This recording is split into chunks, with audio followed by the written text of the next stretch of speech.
Hi guys, welcome back to Robertson's Belly Acres. So tonight we celebrated Cody's 18th birthday. Cody is our youngest child and he is also expecting a baby in May. So he's the last one to leave the nest. He should be getting an apartment hopefully by the 1st of the month.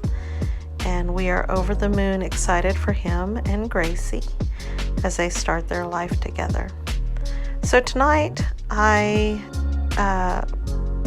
he decided he wanted nachos, and that's one of his favorite meals, always has been. So in making the nachos, I decided to make our recipe of guacamole, because that's what they like. And so I'm just going to kind of show you guys how I make this. It's a little different than some people make it, I guess. So this tool I'm using to scrape the avocados out is a tool from Pampered Chef, and it is called the Scoop Loop, and it's a very handy tool. You can find it at Pampered Chef. I don't know if you can find it anywhere else. I just got it in one of the parties that I had thrown, and love it. I absolutely love it.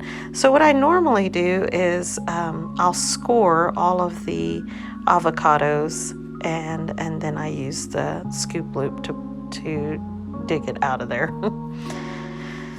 So when Cody was 2, Olive, his great-grandmother, her name was Olive, she asked me if he was saying any words yet. And I said no, but his older sissy, she talks enough for both of them.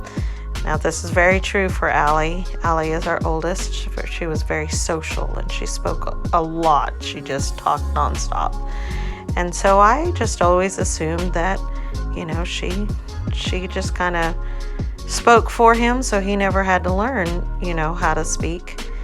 And Grandma Olive, she was pretty insistent. She said, well, he's not even saying mama yet. And I said, no, But after that conversation with her, I started to wonder if maybe there was something up with Cody.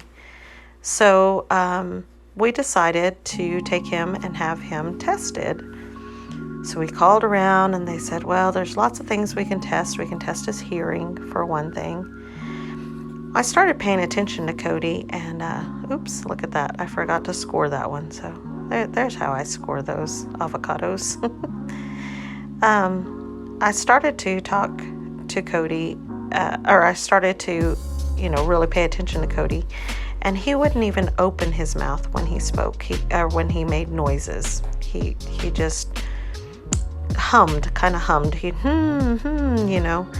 And so I started to get concerned, and they did all kinds of tests. They checked to see if he had, maybe a hearing problem, or they also checked muscular, within his jawline, and everything was fine. Everything was great with him. Oops, look at that. My bowl wasn't big enough. I made a big batch, you guys. I think that was 12 or 14 avocados, but we had a lot of family coming in. So I had to move it to a bigger bowl. But anyway, Cody just wasn't talking. So they did all kinds of tests, and turned out Cody was born with verbal apraxia. So verbal apraxia is, you hear about this a lot with people who have had strokes. They can have, verbal apraxia. You hear global apraxia a lot with stroke victims. And so I'm only putting half of an onion in here, guys. Those onions were pretty big. So we're going to do half an onion for all of those avocados. But anyway, so Cody was born with verbal apraxia and was diagnosed as such. So basically what that means is he's kind of trapped in his own way. He knew he wanted to communicate. He just didn't know how to communicate. He didn't have the knowledge to make it happen. Like it wasn't firing for him to be able to, communicate. So he would get really frustrated, and I started to notice this more and more. So by the time he was 2.5, we started therapy. So they started teaching me and Cody and Allie. She was she was 6 at the time. Started teaching us all baby sign. Once Cody started realizing he could, communicate with us, it really helped him a lot. And he communicated with baby sign a lot. And they would, the people at the health department, the therapist would come to the house and, have playtime, but basically teach him sounds and how to open his mouth. And they would just sit and play, and they had flashcards and things like that. So we started to learn that. And when he turned 3, he was able to go to the school to a speech pathologist. And at that point, when he was 3, he had a vocabulary of 10 words. And so he had this amazing speech pathologist. Her name was Amy. We called her Miss Amy. And Miss Amy was amazing with Cody. And she was very excited to have Cody as a student. So I'm putting 2 little garlic cloves. This is another Pampered Chef gadget, and it's just a silicone sleeve, and you use it to peel the garlic, and it's really cool. You just put it in that little silicone sleeve and roll it back and forth, and voila, it peels it right up for you. It's pretty nifty.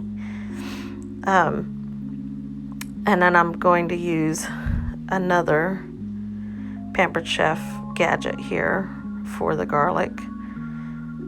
It's a slicer is what it is. I'm cut right here. I'm just cutting off those ends where the stems are.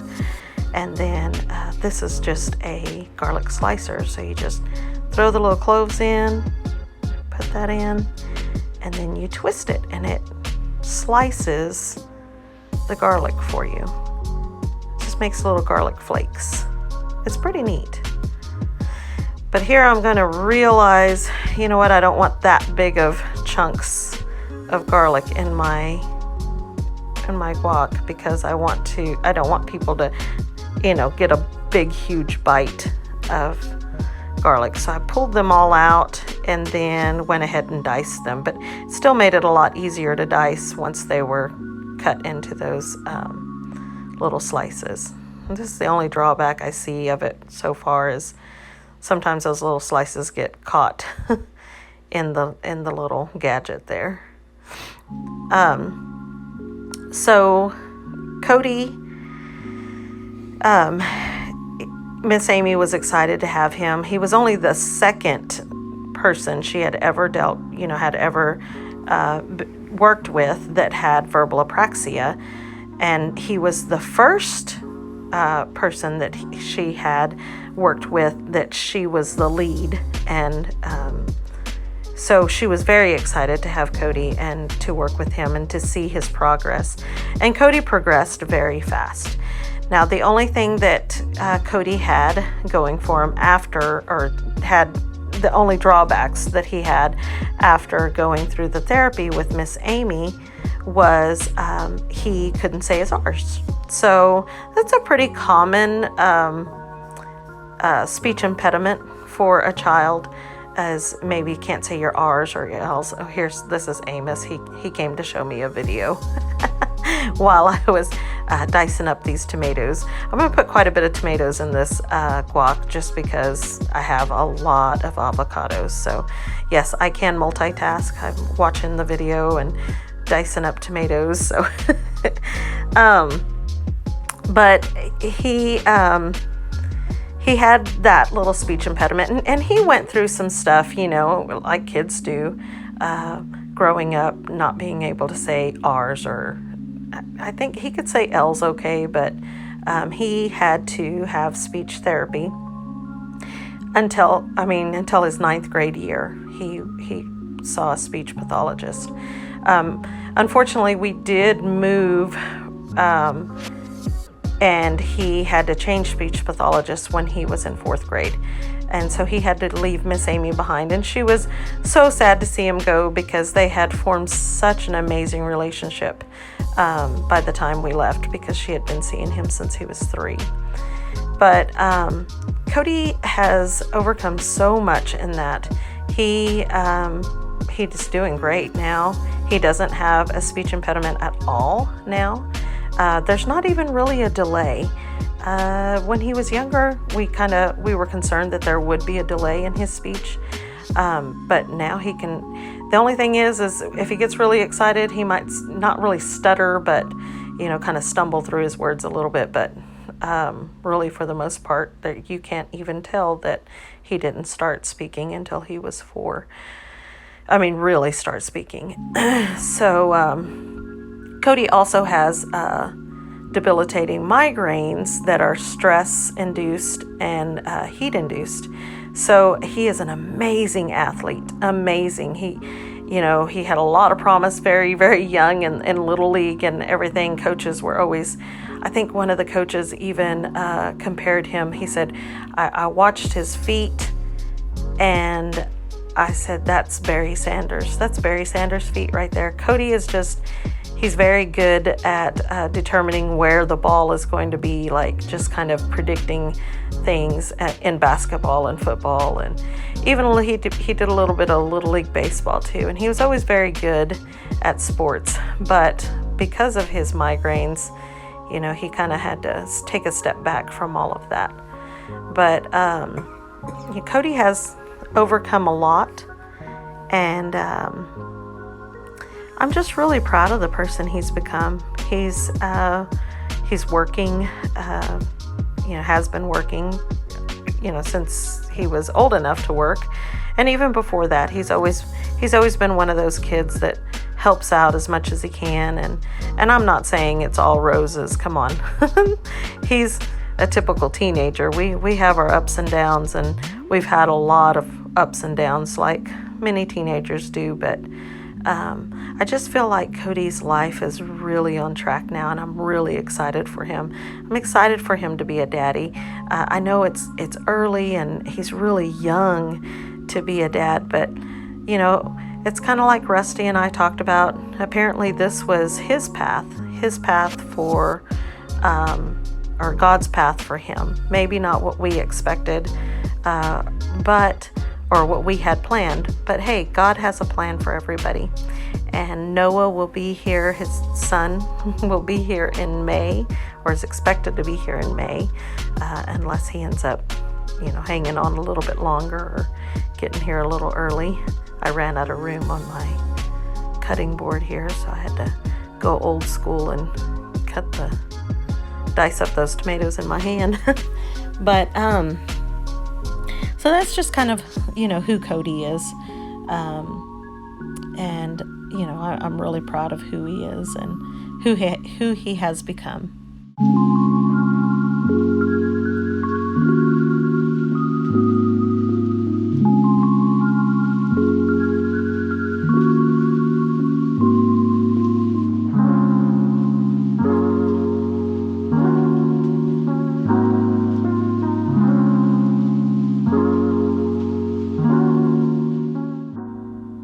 So I kind of cheated on the peppers. I have a lot of peppers left over from our garden in the summer that I've just diced and frozen.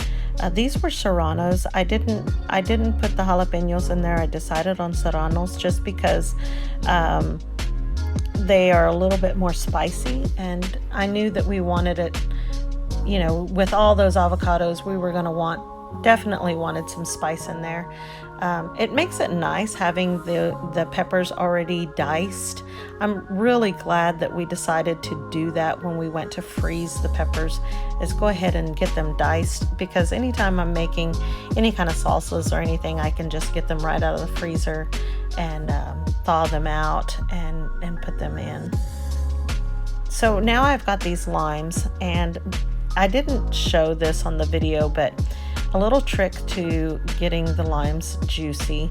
I like to put the limes in the microwave for 15 seconds. You don't want to leave them in there too long because they will explode. But if you put them in there for about 15 seconds, if you're getting them out of the refrigerator, it's very important. If you have them room temperature, they should be okay.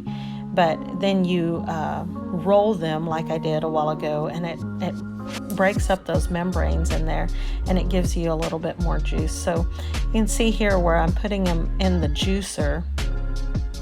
I mean, that's quite a bit of juice coming out of those limes.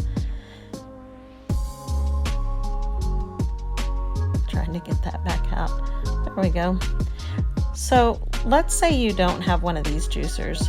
I have found that the best way to get as much juice as possible out of a lime is to cut it.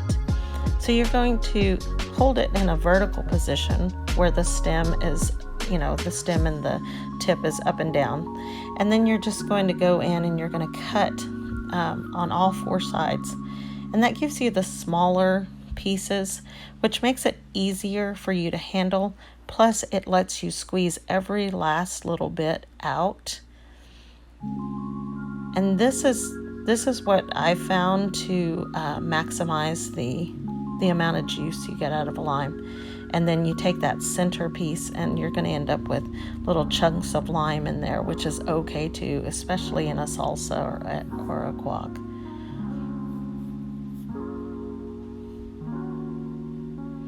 We had to squeeze every last bit. Okay, so then now we're just going to go in with some salt. You want quite a bit of salt in there because you are putting quite a bit of lime juice in there. And then of course I go ahead and put pepper, and I even do that in my salsa. Even though I'm putting jalapenos or serranos or some sort of chile in there, I still go ahead and put pepper in there. I don't know why, I always have. I just really like black pepper flavor. So now we're just going to mix it up.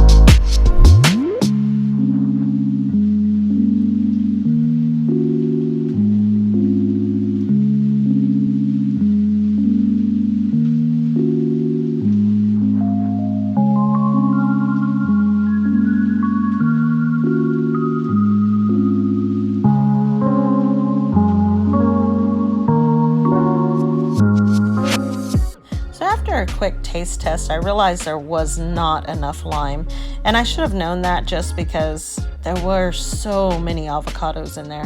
So I just very quickly threw another lime in the microwave for 15 seconds and broke the membranes and juiced that lime just to give it give it that kick. And of course, because I added lime, I did go ahead and add some more salt and mix it up again. And we're gonna have Rusty come in here and give us a good taste test here. So let's see how it goes with Rusty.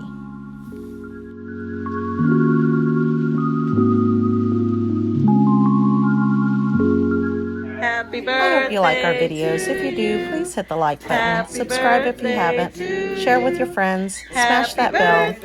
And until next time, God bless. And happy birthday to Cody. Make wish. Get out of my swamp. Yay! Did you make a wish? No. 18 Cody. I forgot.